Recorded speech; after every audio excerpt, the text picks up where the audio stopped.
คบเปื้อนคบปุ๋งบ่เข้าบ้านเขาจองมาแล้วพ่อแม่ก็เป็นทุกข์กระวนกระวาย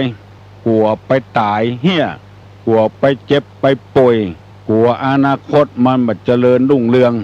พ่อแม่ก็เลยเป็นทุกข์ไปโดยตามนั้นกินบ่ได้นอนบ่หลับมาปรึกษากับตุลุงก็ได้ศึกษาเล่าเรียนในพระธรรมวินัยว่าพระพุทธเจ้าว่าไอ้หยังในโลกนี้เปิ้นฮ้องว่าสังขารแปลว่าสิ่งไม่เที่ยงเป็นทุกข์เป็นอนัตตาสังขารนั้นมีอยู่สองอย่างอุปทินนกะสังขารอนุปทินนกะสังขารแปลว่าสังขารที่มีใจครองอย่างคนเขาเนี่ยมีใจครองอยู่แล้วสังขารที่ไม่มีใจครองเป็นต้นว่าต้นไม้บ่หินขี้ดินอากาศดินน้ำไฟลมหมู่นี้บ่มีวิญญาณครองคนเฮานั้นมีวิญญาณครองทุกอย่างมันเป็นทุกข์เหมือนกันหมดเฮาบ่ฮู้บ่ได้กรณีเช่นละอ่อนบ่อยู่ถ้อยฟังกรรมพ่อกับแม่เลี้ยงทุกอย่างคือความสุขทุกอย่างแต่มันบ่ฟังกรรมเฮาไปฟังกรรมเปื้อนกรรมฝูงลักของสรีระศาสตร์เพิ่นก็ถึงบอกว่าอายุเต้าอั้นถึงเต้าอั้นปีละอ่อนมันจะเป็นคนจะอีจากตาอั้นปีจะเป็นคนจะอีจากตาอั้นปีมันจะเป็นคนจะอีเพิ่นตึงแบ่งกันอยู่แล้วบ่าว่าลูกเฮาคนเดียวบ่าว่าลูกไผมันเหมือนกันหมดถึงเวลานี้มอกพอหายพอขาดนี่มันจะจังพ่อจังแม่พ่อแม่ว่าอย่างมันบ่ฟังบ่ฮู้บุญบ่ฮู้คุณของพ่อของแม่แล้วก็บ่ฟังกับพ่อกับแม่มันไปติดเปื้อนติดฝูงมอกอย่างอี้แล้วตึงหูตึงหันอยู่บอกว่าคนบอกว่าควายกินหญ้าโดยกันเป็นหมู่พอถึงอายุป่านนี้มาแล้วธรรมชาติมันต้องการคบเพื่อนคบฝูงมันก็แตกจากเฮาไปมานึกถึงพระพุทธเจ้าเปิ้นว่าทุกอย่างมันเป็นอนัตตาคือของบัจจัยของเฮาสิ่งที่เป็นของเฮาแต่นั่นก็คือหัวใจของเฮาไปไหนเอาไปโตยได้นอนก็นอนได้อยู่กับเฮาตลอด24ชั่วโมงเหลือกว่านั้นเป็นของบัจจัยเฮาสักอย่างถ้ามันเป็นของเฮาบังคับมันได้หัวเข้าเฮาบ่ให้เจ็บมันถึงคราวแล้วที่มันจะไปอยู่กับเฮาแล้วมันเบื่อเฮาแล้วมันหน่ายเฮาแล้วมันก็เจ็บตาบ่คือมันมืดมันมัวมันถึงเวลาแล้วที่มันจะจากเฮาไปแล้วเฮาบังคับมันบ่ได้มันเป็นอนัตตาบ่ใช่ของตัวของตนเมียเฮาผัวเฮามันถึงเวลาแล้วที่จะพากจากกันไปเจ็บพ้องป่วยพ้องเหมือนกับคนทั้งหลายต่างๆเนี่ยพากันยกมือไหว้สิ่งศักดิ์สิทธิ์ทั้งหลายขอให้ตุลุงอยู่กับลูกกับหลานเมินเน้อหมู่เนี้ยถ้าขาดไม่สักวันก็เดือดร้อนว่าตุลุงไปไหนเป็นหยังเพราะเฮาบอกหูจักคำว่าอนัตตาจะเฮือเป็นอย่างใจเฮาปัดตกประเสียงเฮือตุลุงมีสุขภาพดีตลอดมันเป็นไปบ่ได้มันเป็นธรรมชาติหลวงพ่อชาเปิ้นเคยเทศน์ไว้เมื่อ60-70 ปีแต่ก่อนว่าน้ำท่วมบ้านไฟไหม้บ้านฮือมันท่วมกับบ้านพอแล้วอย่ามาท่วมใจเฮาถ้าน้ำท่วมบ้านท่วมใจเฮาแถมกำเดียวเฮาจะเป็นบ้าเป็นบ้อเป็นโรคประสาทกึดนักไฟไหม้บ้านก็ฮือมันไหม้กับบ้านพอแล้วอย่าฮือไฟได้ไหม้ใจเฮาแถมเฮาจะทุกข์เฮาจะเดือดร้อนวิธีทำนั้นก็ฮือมันไหม้กับบ้านท่วมกับบ้านพอแล้วอย่าไปฮือมันบ้าไหม้หัวใจเฮาท่วมหัวใจเฮาโดยแถมเสียหนึ่งแล้วมาเสียอันที่สองแล้วเฮาก็จะใจอ่อนบ่ใคร่กึดบ่ใคร่สร้างอย่างแล้วมีความหวังเสาะทรัพย์สมบัติ พื่อฮื้อลูกฮื้อเต้า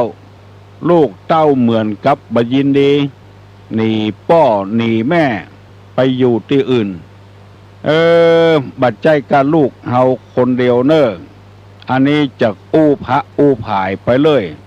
นอกจากลูกจากหลานของตู้ลุงที่มาปรึกษาแล้ว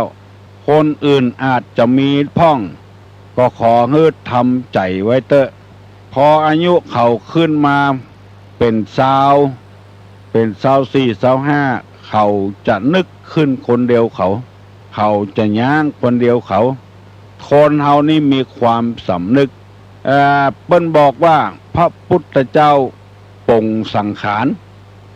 คำว่าสังขารก็คือสิ่งที่บ่มั่นบ่เที่ยงเนี่ย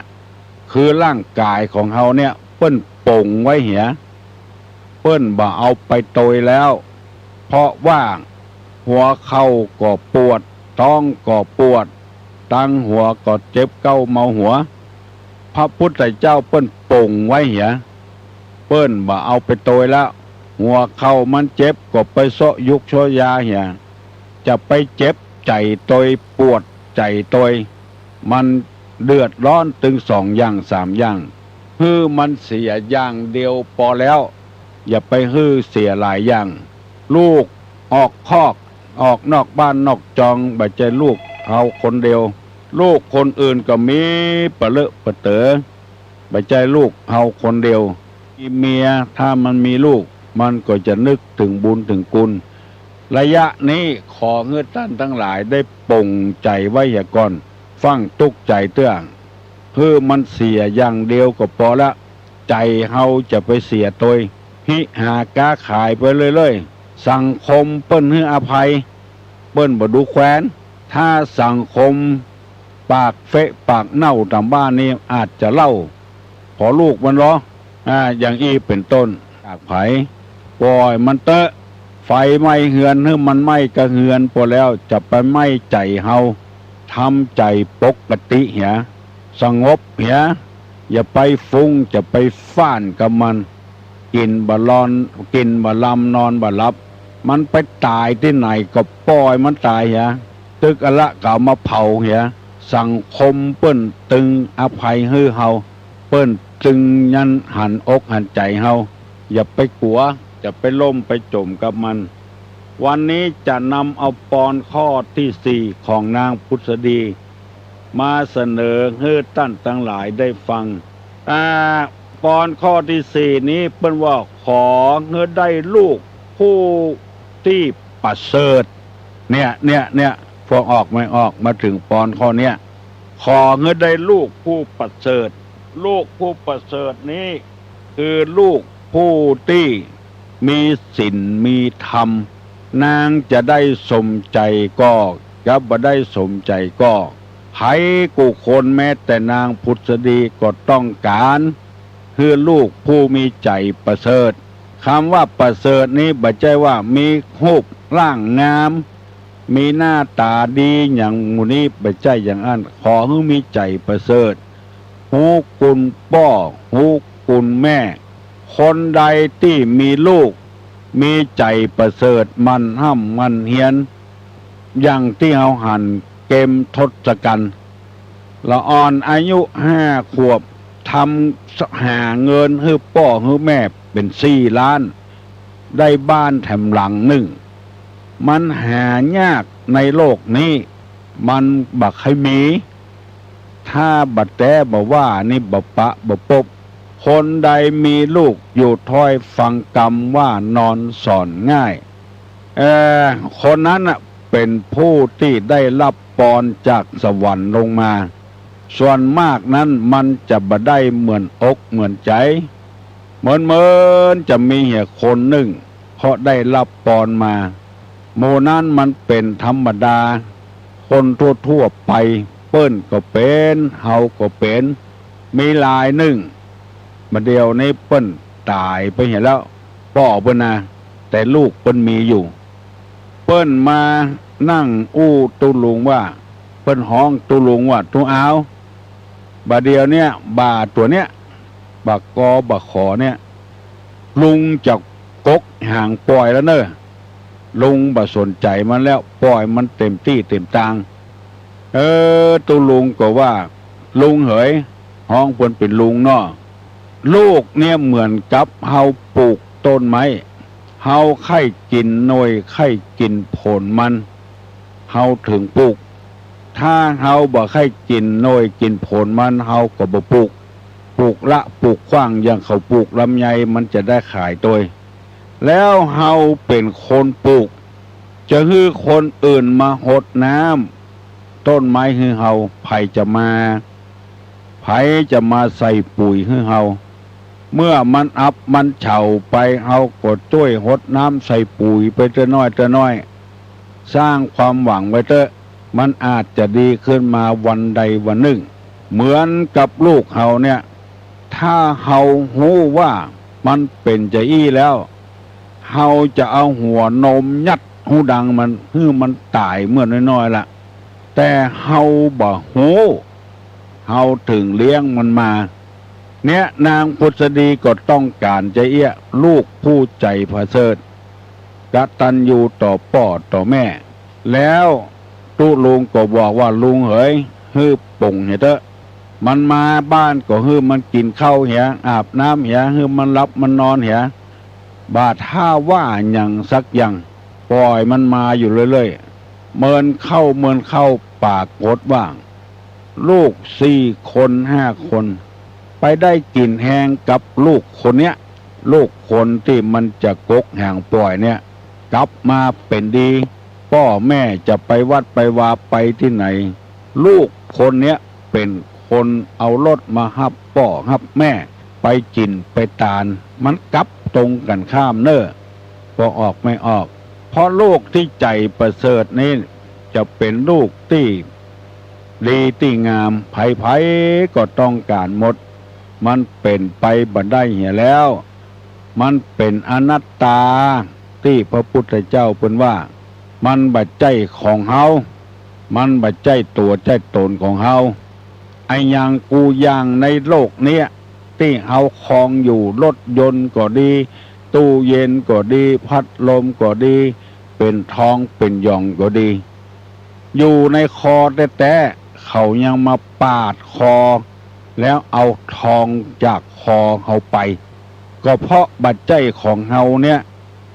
กรรมว่าอนัตตาเนี่ยคนเฮาฟังไว้บ่ได้เฮาบ่ได้เอามาคิดมาล่ำความจริงของโลกมันเป็นไปอย่างนี้ลงหนังสือพิมพ์ไปอ่านพ่อแม่อุ้ยอยู่บ้านคนเดียวมาปาดคอเปิ้นมาฆ่าเปิ้นที่เชียงรายพุ่นแม่ยิงแต่นะมาเนี้ยมาฆ่าแม่อุ้ยแล้วเอาเงินเอาคำของแม่อุ้ยไปอายุพอ80 ปีแล้วตายเพราะสายคอที่ห้อยคออยู่มันของเฮามันบัดใจของเฮามันเป็นของมันไปเหียในที่สุดหน้าที่มันจะเอาทองไปขายเอาไปเลี้ยงผัวมันผัวอย่างที่เขาว่าเนี่ยผัวแอบผัวแฝงเนี่ยหากินกับปจายเนี่ยหากินกับแม่ยิงเนี่ยมอละอ่อนหมูนี้เพราะว่าแมงดาไปพอเถอะแมงดาตัวปูนี่นะมันไปเกาะหลังแมงดาตัวแม่อยู่ตลอดเวลาคนอย่างอีปนหอกแมงดามันบ่มีเงินอย่างจะไปเลี้ยงผัวมันก็ไปฆ่าคนเฒ่าได้เงินพอคนเฒ่าไปแล้วหน้าที่มันจะได้เอาไปซื้อกินซื้อว่าตำรวจยับเหียทองนั้นก็คืนให้ลูกให้หลานของไม่อุ้ยไปเหียเนี่ยตัวมันก็ไปเข้าคอกเพราะมันเป็นอนัตตามาใจของเฮาสักอย่างมันเป็นเครื่องที่เฮาให้ความสะดวกกับเฮาบ่ได้เป็นครั้งเป็นคราวเป็นเตื้อบ่ได้ขอให้เข้าใจตามนี้คำว่าอนัตตาเนี่ยหัวเข้าเฮาบ่ให้มันเจ็บมันบังคับมันบ่ได้เชี่ยวบ่ให้มันเจ็บบ่ให้มันร้อนเฮาก็บังคับมันบ่ได้อันเนี้ยพระพุทธเจ้าเปิ้นจึงว่าอนัตตาเปิ้นก็เลยปรงสังขารเหียมาเอาแล้วบ่ทุกข์บ่ทรมานมันต่อไป มันจะตายเมื่อใดก็ปล่อยมันตายมันจะเจ็บก็ปล่อยมันเจ็บเฮาบททุรนทุรายเฮาก็ฟังธรรมฟังแตะฟังว่าเฮาบ่ได้เอามาใจไผๆก็ว่าฟังทุลุงตึงวันเนอเฮาฟังบ่ได้เหมือนกับเฮาเก็บผักใส่ซาเก็บใส่ซาไว้บ่ได้เฮาบ่เอามากินเฮาบ่เอามาลวกบ่เอามานึ่งกับน้ำพริกมันก็บ่มีสาระบ่มีประโยชน์เนอก็ออกไม่ออกอันเรื่องราวต่างๆนั้นให้เฮาปลงใจเหียพระพุทธเจ้าเปิ้นว่าปลงพระชนมายุสังขารปล่อยมันเตอะมันใครไปก็ปล่อยมันไปเตอะเหลือก็ดวงจิตเฮาดวงเดียวตะอันเนี้ยเป็นของเฮาแต่เฮาจะฮื้อเหมือนพ่อเหมือนแม่ก็บ่ได้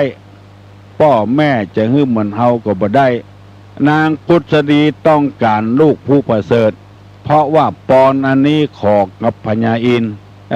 เพิ่นบอกว่าคนใดใครฮื้อน้ำปิงไหลขึ้นเหนือคนนั้นน่ะเป็นคนที่ฝืนธรรมชาติไปเห็นแล้วมันเป็นบัจจัยของเฮาไปบังคับมันบ่ได้ถึงแม้นว่าจะใช้หลักวิทยาศาสตร์ก็เถอะเครื่องมันรู้ไปเห็นแล้วมันก็ไหลล่องอย่างที่เก่าที่เดิมภัยไข้ฮื้อเป็ดเป็นไก่ไข้ฮื้อไก่เป็นเป็ดมันเป็นไปบ่ได้มันไม่ใช่ธรรมชาติภัยธรรมชาติมันบาดเจื้อลองเอาไข่เป็ดฮื้อไก่ฟักเถอะ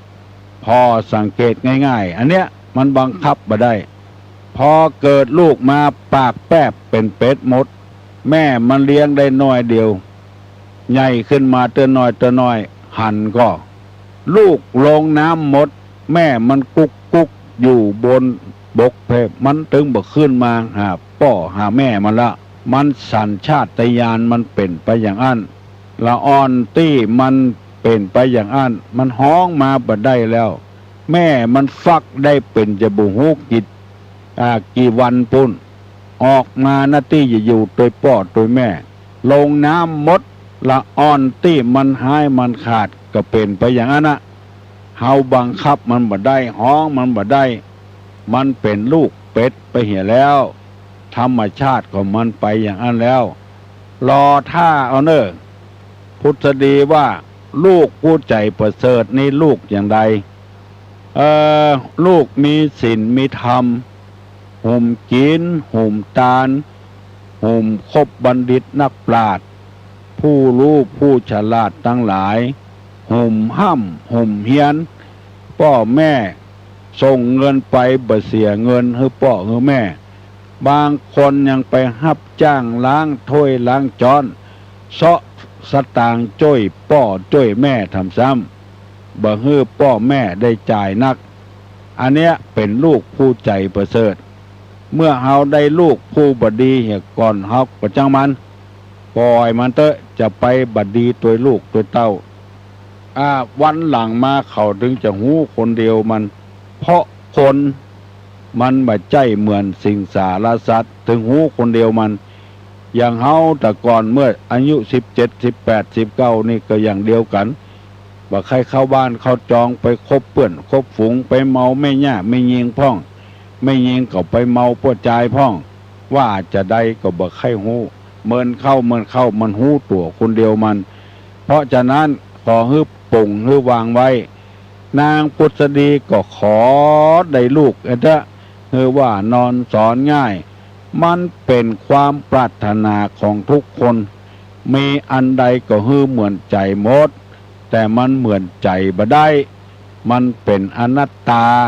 เป็นว่าไม่ใช่ตัวไม่ใช่ตนของเราที่เป็นของเรานั่นก็คือดวงใจดวงเดียวนอนก็เอานอนตยกินข้าวก็กินตยไปที่ไหนก็เอาไปตยดวงใจดวงเนี้ยจะต้องมีคุณธรรมอย่าไปประมาทคือมีสติอยู่ตลอดเวลาประมาทพลาดพลั้งก็ถึงตายขับรถอยู่ประมาทเมาอู้กันก็ดีกินเหล้าแล้วขับรถก็ดี